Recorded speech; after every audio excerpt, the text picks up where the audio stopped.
Hello दोस्तों, वही कैसे हो आप सभी लोग। आपका बहुत बहुत स्वागत है हमारे इस सेशन में। दोस्तों, जैसा कि आप सभी लोगों को पता होगा, कल हम लोगों ने पढ़ा था भारत के प्रमुख बंदरगाहों के बारे में, और आज उसी के बाद हम लोग पढ़ने वाले हैं अपने भारत के कुछ प्रमुख पठारों के बारे में।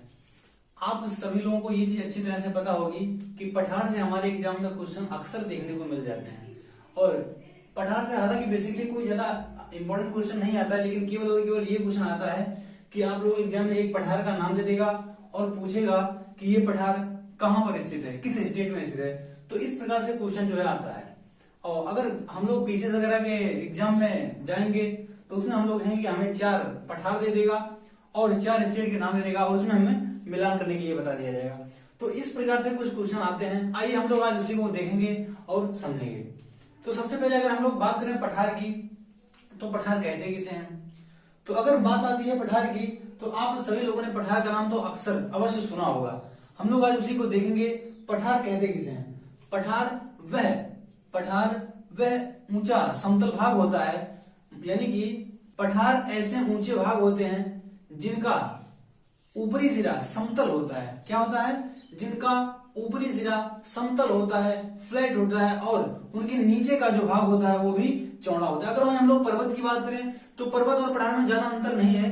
पर्वत की अगर हम लोग बात करें तो पर्वत ऐसे ऊंचे स्थान होते हैं जिनका ऊपरी सिरा नुकीला होता है और निचला वाला जो सिरा होता है वो एकदम चौड़ा होता है। उसे हम लोग क्या कहते हैं? पर्वत कहते हैं। अगर वहीं पर हम लोग पठार की बात करें तो पठार ऐसे ऊंचे स्थान होते हैं जिनका ऊपरी भाग क्या होता है? फ्लैट होता है। क्या होता है? समतल होता है। उन्हें हम लोग क्या कहते हैं? उन्हें हम लोग पठार कहते हैं। अगर हम लोग इस पठार को देखें तो पठार ऐसे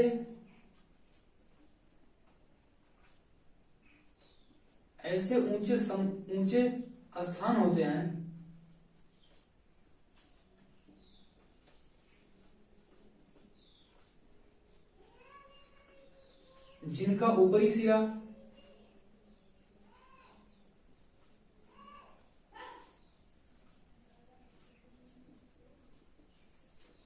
जिनका ऊपरी सिरा समतल होता है।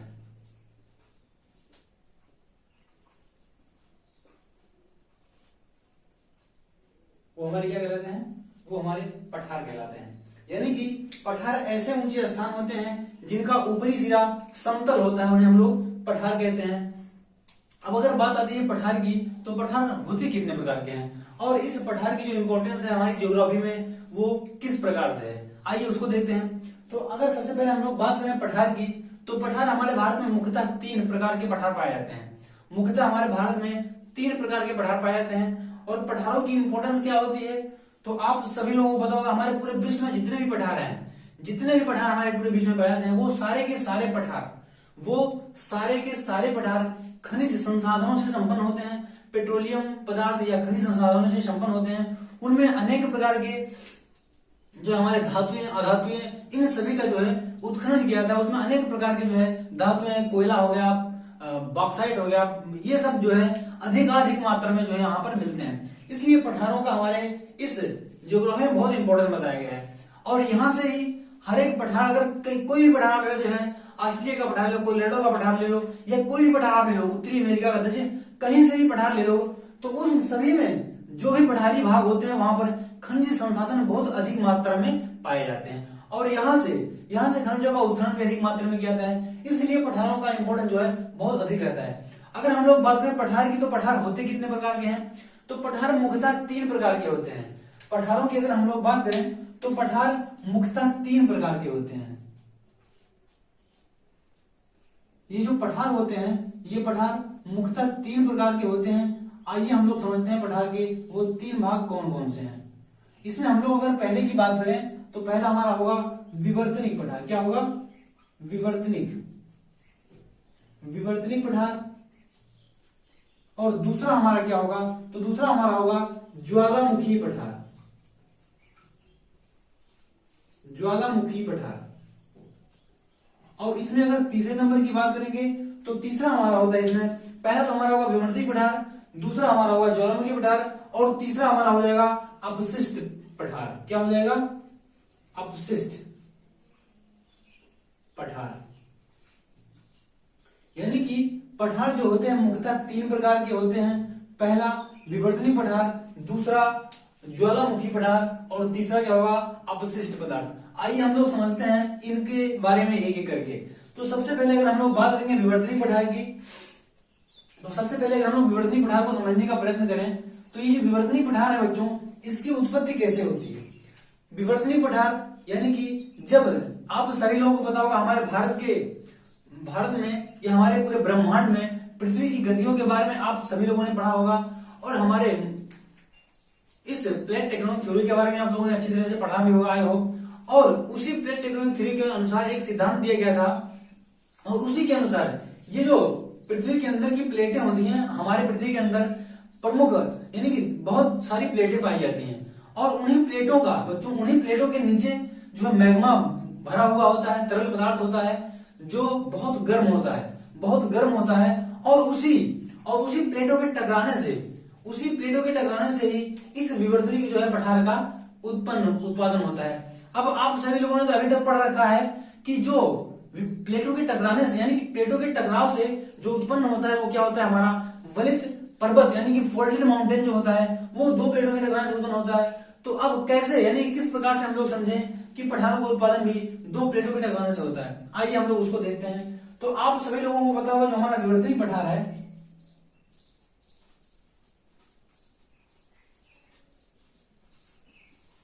हम लोग पढ़ रहे हैं विवर्तनीय पठार के बारे में।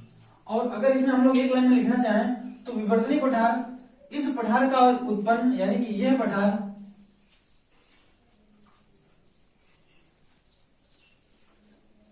पृथ्वी के अंदर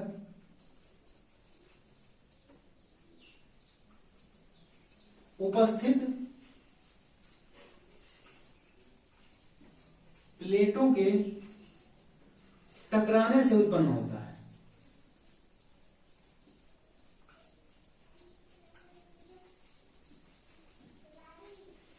आइए समझते हैं कि किस प्रकार से इस पठार की उत्पत्ति होती है।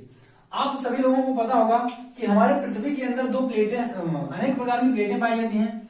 तो हम मान लीजिए हम लोग मानते हैं उदाहरण के तौर पर कि ये जो 2 प्रमुख प्लेटें हैं हमारी पृथ्वी के अंदर कुछ इस प्रकार से रोटेट कर रही हैं, कुछ इस प्रकार से इन प्लेटों की गति हो रही है, और ये प्लेटें जो है एक प्लेट हमारा इधर मूव कर रहा है और दूसरी वाली प्लेट हमारी इस तरफ से रोटेट कर रही है, और इसके अंदर यहाँ पर कुछ इस प्रकार से यहाँ पर जो है पूरा मैग्मा भरा हुआ है। प्लेटों के अंदर आप लोगों को अभी हमने बताया था, आप लोगों ने पढ़ा भी होगा कि प्लेटों के अंदर जो है मैग्मा पूरी तरह से एक तरल पदार्थ होता है वो भरा होता है।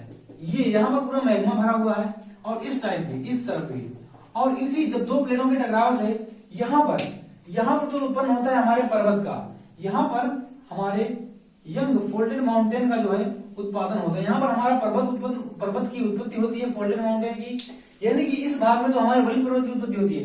लेकिन ये जो भाग है, ये वाला जो भाग है, इस वाले भाग पर यानी कि इस वाले भाग पर यहाँ पर कुछ इस प्रकार की जो है आकृति बन जाती है, ये वाली कुछ इस प्रकार से, क्योंकि प्रेशर तो इधर से भी लग रहा है मैग्मा का यानी कि यहाँ पर प्रेशर लगा तो हमारे यंग फोल्डेड माउंटेन का निर्माण हुआ, और यहाँ पर जब प्रेशर लगेगा तो हमारा निर्माण किसका होगा, तो यहाँ पर हमारे पठार का कुछ इस प्रकार से ये जो 2 पार्ट हैं ये हमारे पठार हैं, और इन्हीं दोनों पठारों की उत्पत्ति जो है इन्हीं को हम लोग विवर्तनीय पठार नाम देते हैं। तो ये हमारा हो गया विवर्तनीय पठार। आप सभी लोगों ने देखा कि विवर्तनीय पठार की उत्पत्ति किस प्रकार से होती है। अब हम लोग बात करेंगे अपने दूसरे पठार की यानी कि ज्वालामुखी पठार की। पहला हमारा होगा विवर्तनीय पठार, अब दूसरा हमारा क्या होगा, दूसरा हमारा होगा विवर्तनिक पठार। आइए समझते हैं, दूसरा हमारा होगा ज्वालामुखी पठार।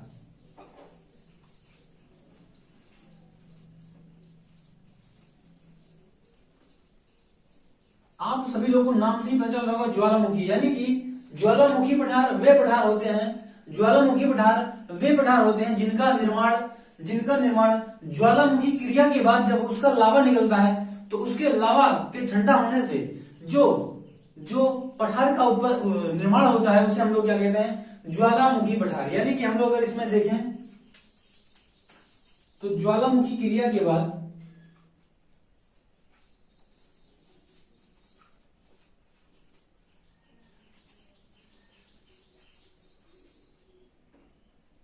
उत्पन्न हुआ लावा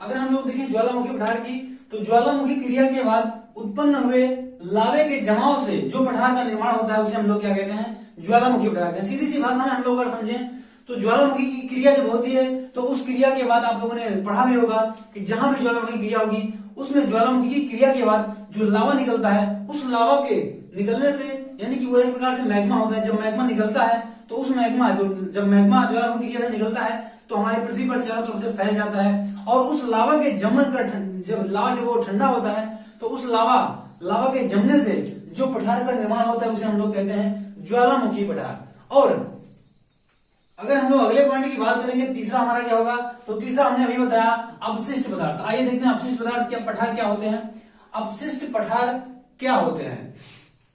जैसे कि आप सभी लोगों को पता होगा अपशिष्ट से, यानी कि अपशिष्ट,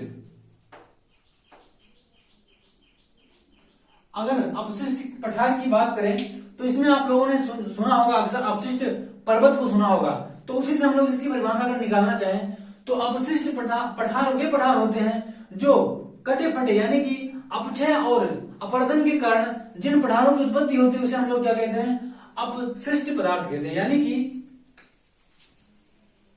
अपक्षय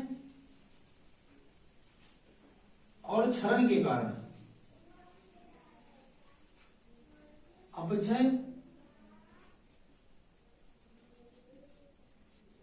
अपरदन के कारण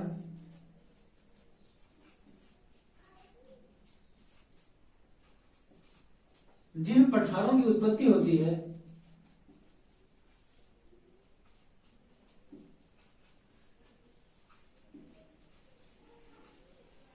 उसे हम लोग क्या कहते हैं, उसे हम अपशिष्ट पठार कहते हैं। यानी कि जब कोई पठार होता है उस पठार का जब अपक्षय और अपरदन होता है, अपक्षय और अपरदन होता है तो उसी के कारण जो पठार की उत्पत्ति होती है उसे हम लोग क्या कहते हैं, उसे हम लोग अपशिष्ट पठार कहते हैं। आइए देखते हैं हमारे भारत में ये तीन प्रकार के पठार कहां पर और किन किन क्षेत्रों में किस प्रकार के पठार जो है पाए जाते हैं। आइए देखते हैं। सबसे पहले अगर हम लोग बात करें अपने मध्य भारत में, तो आप सभी लोगों ने देखा होगा कि हमारे मध्य भारत में भी कुछ पठार पाए जाते हैं, जिसे हम लोग कहते हैं मालवा का पठार, मेवाड़ का पठार, बुंदेलखंड का पठार, बघेलखंड का पठार, टोप का पठार और छोटा नागपुर का पठार, दंडकारण्य। ये कुछ प्रमुख पठार हैं। अभी हम लोग इनकी अवस्थिति देखते हैं, यानी कि इनकी स्थिति अपने मैप पर देखेंगे कि हमारे भारत के किन किन स्टेटों में पाए जाते हैं और यहाँ से कौन कौन से खनिजों का जो है उत्पादन किया जाता है। सबसे पहले हम लोग बात करेंगे, आप सभी लोगों को पता होगा कि ये हमारी क्या है, इधर हमारी गुजरात से लेकर के राजस्थान और पंजाब तक का जो विस्तार है इसका, ये हमारा क्या है, अरावली पर्वत है। क्या है, ये हमारी अरावली है।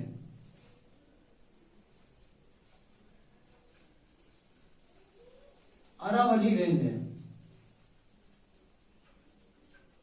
ये हमारी अरावली पर्वत श्रेणी है। और नीचे की अगर हम लोग बात करें तो नीचे ये हमारे है विंध्याचल पर्वत श्रृंखला, ये वाली हमारी क्या है, विंध्याचल पर्वत श्रेणी। और इन्हीं दोनों श्रेणियों के मध्य आप लोग देख रहे होंगे कुछ प्रमुख पठार हमने बना रखे हैं। ये 4 या 5 पठार यहाँ पर पाए जाते हैं। इन्हीं पठारों को हम लोग समझेंगे। सबसे पहले ये हमारे मध्य भारत के जो है पठार कहलाते हैं। सबसे पहले आप लोग देख रहे होंगे कि जो अरावली पर्वत श्रेणी है और विंध्याचल पर्वत श्रेणी के मध्य जो सबसे पहला पठार है ये वाला, इसे हम लोग कहते हैं मेवाड़ का पठार। क्या है, मेवाड़ का पठार। और इस मेवाड़ के पठार का विस्तार कहां तक है, तो ये जो मेवाड़ का पठार है, इस मेवाड़ का पठार हमारे, क्योंकि आप सभी लोगों को बताऊंगा मेवाड़ राजस्थान में पड़ता है और राजस्थान से लेकर मध्य प्रदेश तक का जो क्षेत्र होता है, कुछ क्षेत्र मध्य प्रदेश का और अधिकांशतः जो क्षेत्र होता है राजस्थान का, वो इसी पठार के अंतर्गत आता है, मेवाड़ का पठार। और अगर हम लोग बात करें तो यहाँ से किन किन चीजों का खनन किया जाता है, तो इस पठार से कॉपर हो गया, सिल्वर हो गया और माइका। कॉपर यानी कि इसे हम लोग Cu से दर्शाते हैं, सिल्वर और माइका, इन चीजों का खनन किया जाता है। और इनका विस्तार कहां कहां पर है? एमपी और राजस्थान, यानी कि मध्य प्रदेश और राजस्थान में इस पठार का विस्तार है। और यहाँ से कौन कौन से खनिजों का उत्पादन किया जाता है? तो यहाँ से कॉपर हो गया, सिल्वर हो गया और माइका, इन 3 चीजों का उत्पादन इस पठार से किया जाता है। अगर हम लोग बात करें अगला, तो अगला हमारा इधर क्या होगा? ये हमारा होगा कौन सा पठार होगा?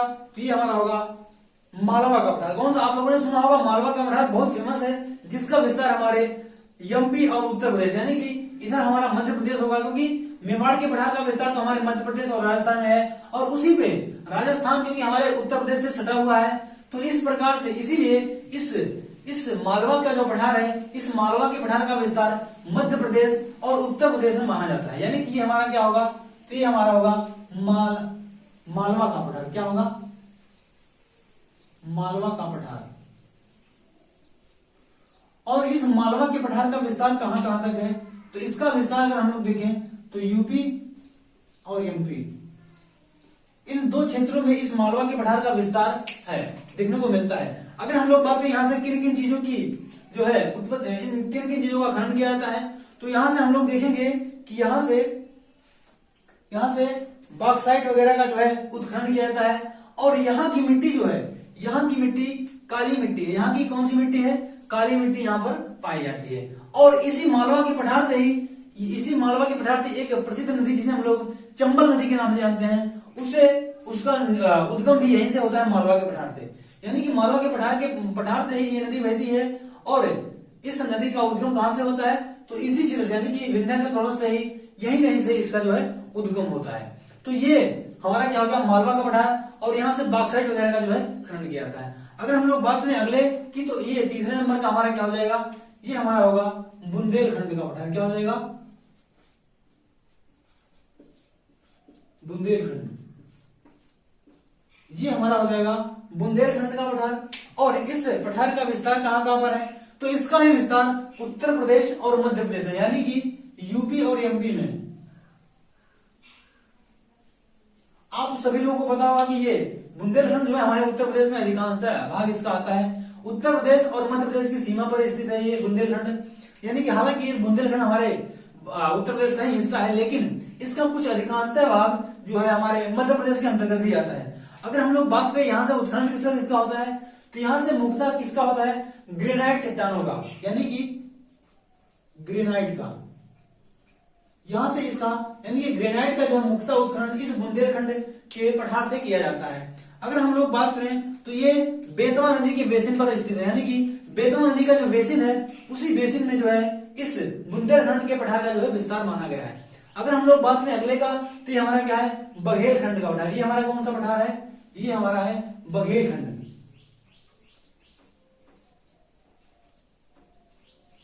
ये हमारा है बघेलखंड का पठार। और इस बघेलखंड के पठार की विशेषता क्या है? तो बघेलखंड बुंदेलखंड के पूर्व में स्थित है, यानी कि बुंदेलखंड के पूर्व में, इधर पूर्व में स्थित है। और अगर हम लोग बात करें इसमें, तो इसमें हम लोग देखेंगे कि जो बुंदेलखंड का पठार है, इसका विस्तार कहां पर है? तो मुख्यतः छत्तीसगढ़ में है। कहां पर है? छत्तीसगढ़ में।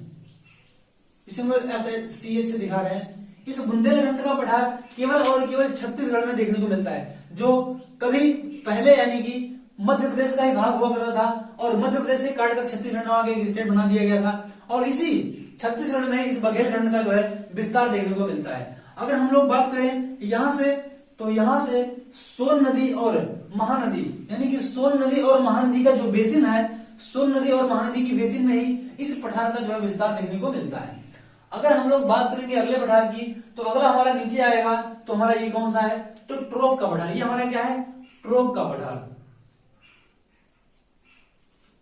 यानी कि ये हमारा ट्रोप का पठार है। और इस पठार का विस्तार मुख्यतः कहां पर देखने को मिलता है? तो हमारे महाराष्ट्र में। कहां पर? महाराष्ट्र में देखने को मिलता है। ये ट्रोप का पठार जो है हमारे महाराष्ट्र में है। और अगर इस पठार के विस्तार की बात करें, मुख्यतः महाराष्ट्र में। लेकिन अगर हम लोग अगले पॉइंट की बात करें इसमें, तो इसमें हम लोग देखेंगे किसका विस्तार हमारे महाराष्ट्र में देखने को मिलता है। अगर हम लोग अगले पॉइंट की बात करें तो अगला हमारा यहाँ पर एक देख रहे होंगे आप, यहाँ पर इस नीचे हमारा कौन सा पठार है, तो नीचे हमारा है कर्नाटका का पठार।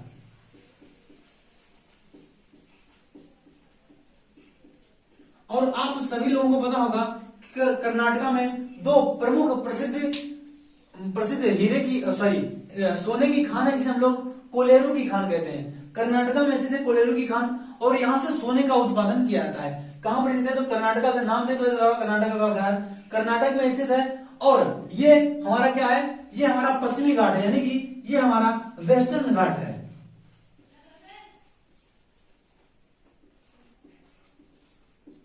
और ये पश्चिमी घाट के पश्चिम में स्थित है। पश्चिमी घाट है, पश्चिमी घाट के पूर्व में स्थित है, ये हमारा पश्चिमी घाट है। और पश्चिमी घाट के पूर्व में स्थित है कौन सा, हमारा ये ट्रोप का पठार और कर्नाटका का पठार पश्चिमी घाट से पूर्व में स्थित है। और नीचे ये हमारा क्या होगा, तो ये हमारा है पूर्वी घाट। कौन सा है, पूर्वी घाट, यानी कि ईस्टर्न घाट। और ये पूर्वी घाट और पश्चिमी घाट जहां पर मिलते हैं उसे हम लोग क्या कहते हैं, उसे हम लोग कहते हैं नीलगिरी की पहाड़ी। इसे हम लोग क्या कहते हैं, नीलगिरी की पहाड़ियां। क्या कहते हैं, ये हमारी है नीलगिरी की पहाड़ी। और ये जो नीलगिरी है हमारे 3 स्टेटों में फैली हुई है। पहला केरला हो गया, दूसरा तमिलनाडु हो गया, तीसरा कर्नाटका। ये 3 स्टेटों में फैली हुई है। ये हमारा एक ट्राई जंक्शन है, और सबसे ज्यादा जैव विविधता हमारे दक्षिण भारत में यहीं पर पाई जाती है। यानी कि यहाँ पर ही एक शांत घाटी है, और इसी शांत घाटी में ही सर्वाधिक जैव विविधता जो है पाई जाती है। अगर हम लोग बात करें, अभी हमने कर्नाटका पठार पढ़ा, उसके ऊपर हम लोग देखेंगे ये हमारा क्या है, तो ये हमारा है आंध्र प्रदेश का पठार। ये हमारा क्या है, तो ये हमारा आंध्र प्रदेश का पठार है। क्या है, एपी का पठार, आंध्र प्रदेश का पठार। और उसके ऊपर हम लोग देखेंगे तो उसके ऊपर हमारा क्या है, छत्तीसगढ़ का तेलंगाना का पठार। ये क्या है, तेलंगाना का पठार। अगर हम लोग बात करें उसके एकदम ऊपर, ये हमारा कोने में, तो आप सभी लोगों को दिख रहा होगा ये जो कोने वाला भाग है, इसे हम लोग कहते हैं छोटा नागपुर का पठार। और छोटा नागपुर पठार कहां पर मुख्यतः विकसित है, इसका फैलाव कहां पर है, तो इस छोटे नागपुर के पठार का विस्तार मुख्यतः यानी कि मेनली अगर हम लोग बात करें तो इसका विस्तार झारखंड में देखने को मिलता है। लेकिन अगर हम लोग बात करें इसका विस्तार कहां तक है, तो इस छोटे नागपुर के पठार का विस्तार झारखंड में, छत्तीसगढ़ में, और हमारे कहां पर वेस्ट बंगाल और बिहार में देखने को मिलता है। कुछ हिस्सा बिहार में भी इसका देखने को मिलता है। और उसी के नीचे हम लोग देखें तो ये हमारा छोटा नागपुर का पठार किस लिए फेमस है, अगर बात करें तो छोटा नागपुर का जो पठार है वो मुख्यतः कोयले के लिए फेमस है। और यहाँ पर सबसे ज्यादा हमारे पूरे भारत की अगर बात करें तो पूरे भारत में सर्वाधिक कोयला जो उत्पादन होता है वो इसी पठार से, यानी कि छोटा नागपुर के पठार से ही किया जाता है। अगर हम लोग अगले पॉइंट की बात करें तो इसके नीचे हम लोग देखेंगे हमारा क्या है, दंडकारण्य का पठार। क्या है, दंडकारण्य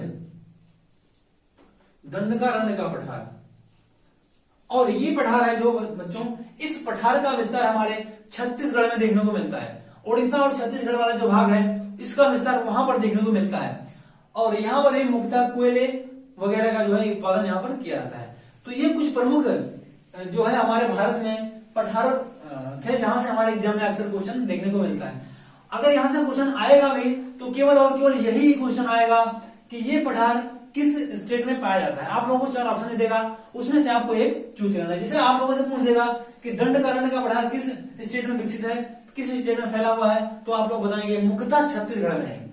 नहीं तो पूछ लेगा कि इस छोटा नागपुर के पठार से किस चीज का उत्पादन किया जाता है और इसका मुख्यतः विस्तार किस स्टेट में है, तो आपका झारखंड में और कोयले के लिए सबसे ज्यादा फेमस है। और इसमें क्या है कि सबसे ज्यादा कोयला जहां से उत्पन्न होता है, यहाँ पर एक झारखंड में धनबाद नामक स्थान है, उसी धनबाद में ही एक स्थान है झरिया की खान, और उसी झरिया की खान से ही सबसे ज्यादा कोयला जो है छोटा नागपुर के पठार से निकाला जाता है। तो ये कुछ एक प्रमुख पॉइंट थे जो आप लोग के एग्जाम में डेफिनेटली हेल्प करेगा बच्चों।